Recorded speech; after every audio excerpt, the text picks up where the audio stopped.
I believe that every campaign for elective office in this great nation is essentially a months-long job interview with the voters. Or perhaps more accurately, it's 1,000 and thousands of individual interviews. And like any employer, the voters have expectations for us once we have been hired to do this job. I will never forget that I work for the people of Michigan, and I feel very fortunate to have earned the opportunity to serve them. When I ran for the United States Senate, I told Michiganders that I would be a pragmatic problem solver and stand by that promise each and every day.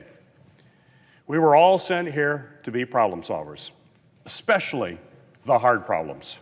Making the effort to participate in our democracy is fundamentally optimistic. Voters want us to make their lives and our nation better. Every senator elected to this body carries the hopes, the dreams, and the expectations of the people who live in their state. While we should never lose sight of our nation's hopes and dreams, today I would like to focus on expectations. Americans expect us to work together. They expect us to talk to each other.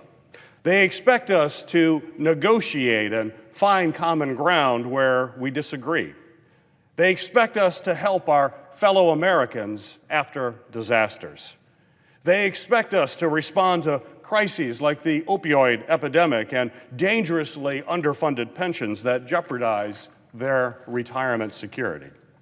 They expect us to keep our borders secure and enact reasonable, humane immigration policies that keeps our nation competitive and boost economic growth.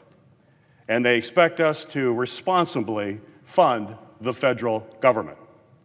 None of us should be proud of the recent government shutdown. There is no such thing as a good government shutdown.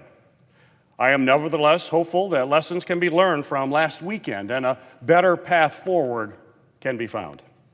I think the coming weeks and months are of vital importance to the future of the United States Senate as a meaningful, functional institution. Let's be honest with ourselves and with the American people.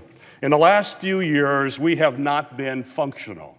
We have blown deadline after deadline after deadline.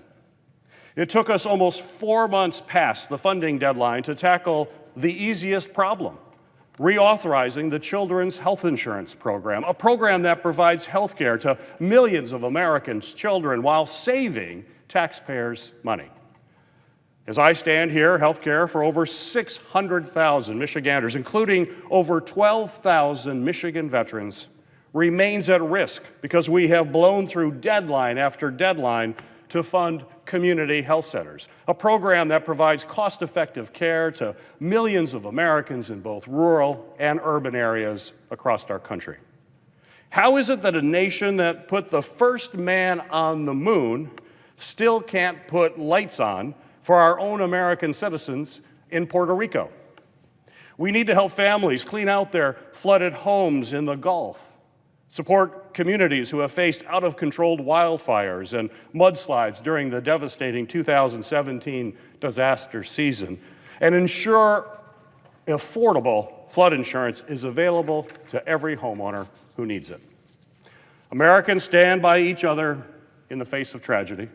This is why Senator Stabenow and I fought for a year to deliver federal resources to Flint and continue working to make sure that families are receiving the care that they need and get their damaged pipes repaired.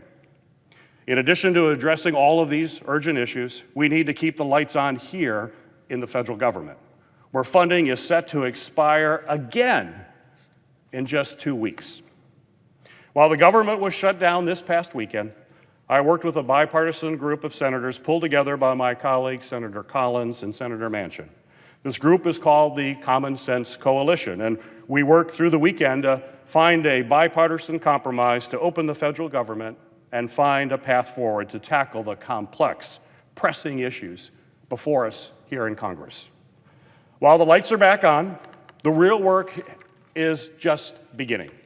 In the coming weeks, we need to find a legislative solution to provide certainty to the dreamers, young men and women brought to the United States as small children, They grew up as Americans, went to school here, served in our military, only speak English, and are every bit as of American as you and I. They graduate from our colleges and universities and provide critical talent to a growing American economy. They start their own small businesses and create jobs in our communities. They are young adults who voluntarily came out of the shadows to participate in the DACA program and are fearful they'll be ripped from their home and deported to a country that they have never visited, a country where they don't even speak the language, and will find themselves a stranger in a foreign land, an absolutely terrifying situation. Without question, we must also pass a disaster relief package to help communities devastated by hurricanes, floods, and wildfires. We must also reauthorize the Community Health Center program that provides essential health care to Americans and over 600,000 Michiganders. We must do more to fight the far-reaching opioid epidemic that's hurting and killing far too many of our friends and family and neighbors. The opioid epidemic is a public health crisis that touches everyone in every state, in every county. We need to deliver certainty to the hardworking Americans who spent decades earning their pensions and now see them at risk as they prepare to enter retirement. And we must follow through on our most basic of duties. We need a bipartisan deal to fund the government that takes care of the men and women who serve our country in the armed services, keeps us safe, and properly funds both our military and domestic programs. This will not be easy, but solving easy problems is not why we were sent here to the Senate. I ran for the United States Senate to solve the tough problems facing our country, and I know my colleagues in the Common Sense Coalition ran to solve tough problems as well. We need the entire Senate and the House to start acting like one big common sense coalition.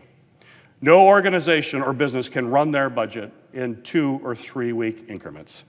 The Defense Department and all of our domestic agencies need certainty for budget planning, just like any household or business does.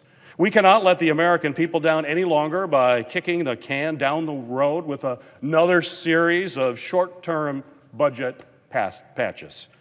The coming weeks will be difficult, but we need to rise to the occasion and deliver on all of these responsibilities. Now is the time for us to step up our game. The American people expect and deserve nothing less.